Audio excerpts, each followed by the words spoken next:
ये एक क्वेश्चन है जो यूपीपीएससी प्री का क्वेश्चन है। इससे रिलेटेड 3-4 क्वेश्चन और देखेंगे हम। कह रहा है कि in which year did Bhil rebellion start under the leadership of Bhil leader such as Kaji Singh और भीमा नायक। इसका जो सही उत्तर है वो है ऑप्शन नंबर बी 1868।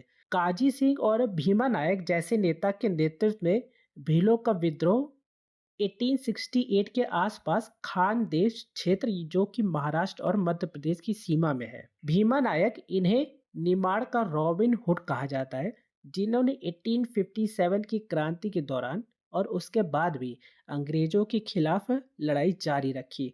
वहीं काजी सिंह ये भीमा नायक के साथ मिलकर ब्रिटिश सरकार के खिलाफ विद्रोह का नेतृत्व कर रहे थे।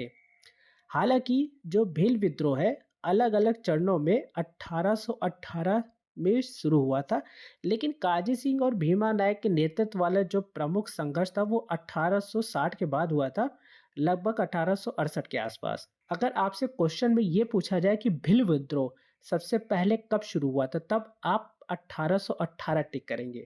लेकिन जब काजी सिंह और भीमा नायक एक साथ पूछा है तब 1868 टिक करेंगे।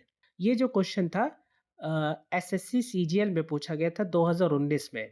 इसके साथ ही यूपीएससी 2010 में भी आया था और यूपीपीएससी 2012 में भी आया था।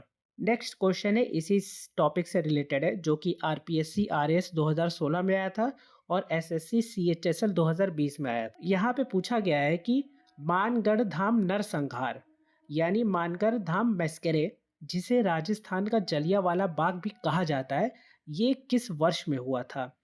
इसका जो राइट आंसर है वो 17 नवंबर 1913 में हुआ था, क्योंकि ब्रिटिश सेना ने मानगढ़ की पहाड़ियों पर सभा कर रहे लगभग 1500 भीलों को गोलियों से भून दिया था।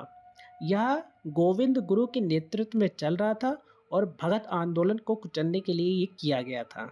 नेक्स्ट क्वेश्चन है इस टॉपिक से रिलेटेड, जो कि एमपीपीएससी 2014 में आया था और आरआरबी एनटीपीसी 2016 में आया था। कह रहा है कौन से भील लीडर थे जिनको रॉबिन हुड ऑफ इंडिया कहा जाता है, यानी भारत का रॉबिन हुड कहा जाता है। इस नाम से ये प्रसिद्ध थे और 1889 यानी 1889 में अंग्रेजों ने इन्हें फांसी दे दी थी। तो इसका सही उत्तर है वो है तत्या भील। अपनी गोरिल्ला युद्ध नीति के लिए ये जाने जाते थे। ये अमीरों से लूटकर गरीबों में धन बांटते थे, इसीलिए उन्हें जनमानस का मामा और रॉबिन हुड की उपाधि मिली है।